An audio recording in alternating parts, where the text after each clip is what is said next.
दुर्गा सप्तशती चौथा अध्याय।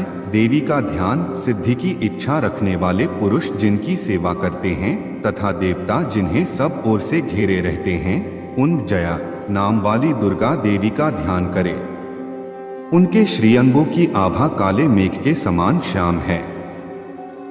वे अपने कटाक्षों से शत्रु समूह को भय प्रदान करती हैं। उनके मस्तक पर आबद्ध चंद्रमा की रेखा शोभा पाती है। वे अपने हाथों में शुद्ध चक्र, कृपाण और त्रिशूल धारण करती हैं। उनके 3 नेत्र हैं। वे सिंह के कंधे पर चढ़ी हुई हैं और अपने तेज से तीनों लोकों को परिपूर्ण कर रही हैं।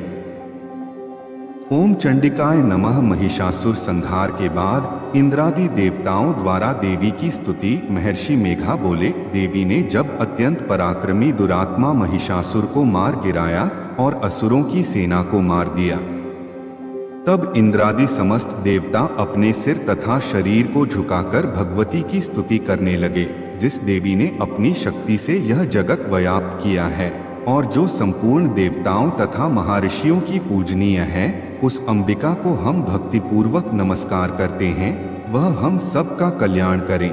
जिस अतुल प्रभाव और बल का वर्णन भगवान विष्णु, शंकर और ब्रह्मा जी भी नहीं कर सके, वही चंडिका देवी इस संपूर्ण जगत का पालन करें और अशुभ भय का नाश करें। पुण्यात्माओं के घरों में तुम स्वयं लक्ष्मी रूप हो और पापियों के घरों में तुम दरिद्रता रूप हो और सत्कुल में उत्पन्न होने वालों के लिए तुम लज्जा रूप होकर उनके घरों में निवास करती हो। हम उस दुर्गा भगवती को नमस्कार करते हैं।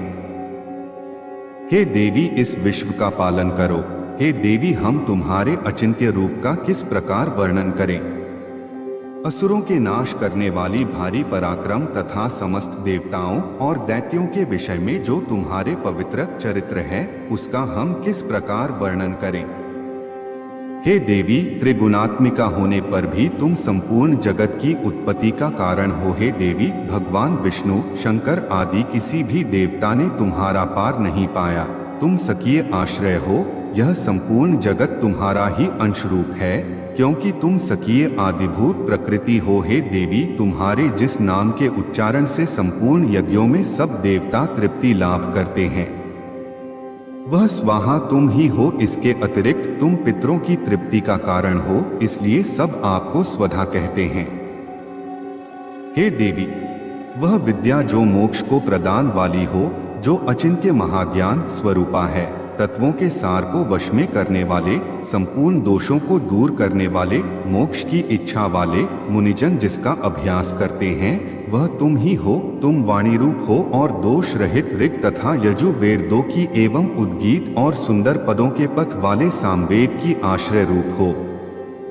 तुम भगवती हो। इस विश्व की उत्पत्ति एवं पालन के लिए तुम वार्ता के रूप में प्रकट हुई हो और तुम संपूर्ण संसार की पीड़ा हरने वाली हो। हे देवी, जिससे सारे शास्त्रों को जाना जाता है, वह मेघा शक्ति तुम ही हो और दुर्गम भवसागर से पार करने वाली नौका भी तुम ही हो। लक्ष्मी रूप से विष्णु भगवान के हृदय में निवास करने वाली और भगवान महादेव द्वारा सम्मानित गौरी तुम ही हो।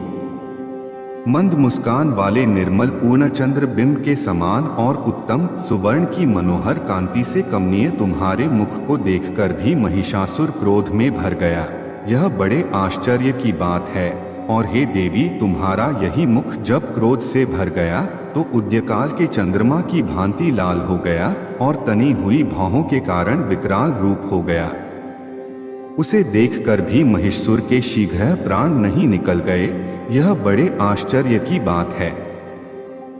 आपके कुपित मुख के दर्शन करके भला कौन जीवित रह सकता है।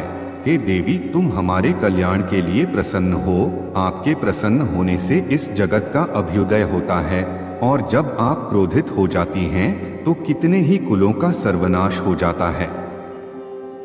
यह हमने अभी अभी जाना है कि जब तुमने महिषासुर की बहुत बड़े सेना को देखते देखते मार दिया। हे देवी, सदा अभ्युदय प्रताप देने वाली तुम जिस पर प्रसन्न हो जाती हो, वही देश में सम्मानित होते हैं। उनके धन यश की वृद्धि होती है। उनका धर्म कभी शिथिल नहीं होता है। और उनके यहाँ अधिक पुत्र पुत्रियां और नौकर होते हैं। हे देवी, तुम्हारी कृपा से ही धर्मात्मा पुरुष प्रतिदिन श्रद्धा पूर्वक यज्ञ करता है और धर्मानुकूल आचरण करता है और उसके प्रभाव से स्वर्गलोक में जाता है, क्योंकि तुम तीनों लोकों में मनवांछित फल देने वाली हो। हे माँ दुर्गे, तुम स्मरण करने पर संपूर्ण जीवों के भय नष्ट कर देती हो और स्थिर चित्त वालों के द्वारा चिंतन करने पर उन्हें और अत्यंत मंगल देती हो। हे दारिद्र दुख नाशिनी देवी, तुम्हारे सिवा दूसरा कौन है? तुम्हारा चित्त सदा दूसरों के उपकार में लगा रहता है। हे देवी, तुम शत्रुओं को इसलिए मारती हो कि उनके मारने से दूसरे को सुख मिलता है। वह चाहे नरक में जाने के लिए चिरकाल तक पाप करते रहे हों, किंतु तुम्हारे साथ युद्ध करके सीधे स्वर्ग को जाएं, इसलिए तुम उनका वध करती हो। हे देवी, क्या तुम दृष्टिपात मात्र से समस्त असुरों को भस्म नहीं कर सकती? अवश्य ही कर सकती हो, किंतु तुम्हारे शत्रुओं को शस्त्रों के द्वारा मरना इसलिए है कि शस्त्रों से द्वारा मरकर वे स्वर्ग को जावें। इस तरह से देवी, उन शत्रुओं के प्रति भी तुम्हारा विचार उत्तम है। हे देवी, तुम्हारे उग्र खड्ग की चमक से और त्रिशूल की नोक की कांति की किरणों से असुरों की आंखें फूट नहीं गई। उसका कारण यह था कि वे किरणों से शोभायमान तुम्हारे चंद्रमा के समान आनंद प्रदान करने वाले सुंदर मुख को देख रहे थे। हे देवी, तुम्हारे शील बुरे वृतांत को दूर करने वाले हैं और सबसे अधिक तुम्हारा रूप है, जो न तो कभी चिंतन में आ सकता है और न जिसकी दूसरों से कभी तुलना ही हो सकती है। तुम्हारा बल व पराक्रम शत्रुओं का नाश करने वाला है। तुमने शत्रुओं पर भी दया प्रकट की है। हे देवी, तुम्हारे बल की किसके साथ बराबरी की जा सकती है तथा शत्रुओं को भय देने वाला इतना सुंदर रूप भी और किसका है? हृदय में कृपा और युद्ध में निष्ठुरता, यह दोनों बातें तीनों लोकों में केवल तुम ही में देखने में आई हैं। हे माता, युद्ध भूमि में शत्रुओं को तुमने उन्हें स्वर्ग लोक में पहुंचाया है। इस तरह तीनों लोकों की तुमने रक्षा की है तथा उन उन्मत्त असुरों से जो हमें भय था उसको भी तुमने दूर किया है। तुमको हमारा नमस्कार है। हे देवी, तुम शूल तथा खड्ग से हमारी रक्षा करो तथा घंटे की ध्वनि और धनुष को टंकार से भी हमारी रक्षा करो। हे चंडिके, आप अपने शूल घुमाकर पूर्व, पश्चिम, उत्तर तथा दक्षिण दिशा में हमारी रक्षा करो। तीनों लोकों में जो तुम्हारे सौम्य रूप है तथा घोर रूप हैं, उनसे हमारी रक्षा करो तथा इस पृथ्वी की रक्षा करो। हे अंबिके, आपके कर पल्लवों में जो खड्ग, शूल और गदा आदि शस्त्र शोभा पा रहे हैं, उनसे हमारी रक्षा करो। महर्षि बोले कि इस प्रकार जब सब देवताओं ने जगत माता भगवती की स्तुति की और नंदनवन के पुष्पों तथा गंध अनुलेपनों द्वारा उनका पूजन किया और फिर सबने मिलकर जब सुगंधित व दिव्य धूपों द्वारा उनको सुगंधि निवेदन की, तब देवी ने प्रसन्न होकर कहा, हे देवताओं, तुम सब मुझसे मनवांछित वर मांगो।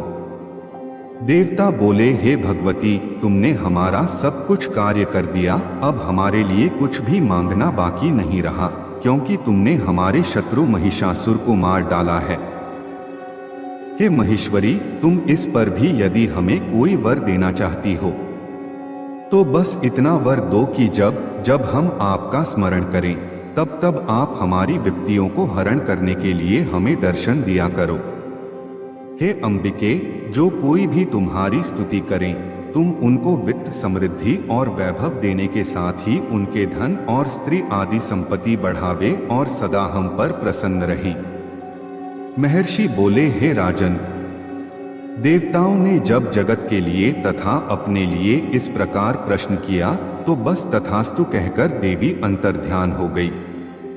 हे भूप, जिस प्रकार तीनों लोकों का हित चाहने वाली वह भगवती देवताओं के शरीर से उत्पन्न हुई थी, वह सारा वृतांत मैंने तुझसे कह दिया है और इसके पश्चात दुष्ट असुरों तथा शुभ निशुंभ का वध करने और सब लोकों की रक्षा करने के लिए जिस प्रकार गौरी देवी के शरीर से उत्पन्न हुई थी, वह सारा वृतांत मैं यथावत वर्णन करता हूँ। चौथा अध्याय समाप्तम। जय माता दी। ओम नमः चंडिकाय। इस तरह की वीडियो सुनने और देखने के लिए चैनल सब्सक्राइब करें, लाइक करें और कमेंट करके जरूर बताएं। जय माता दी।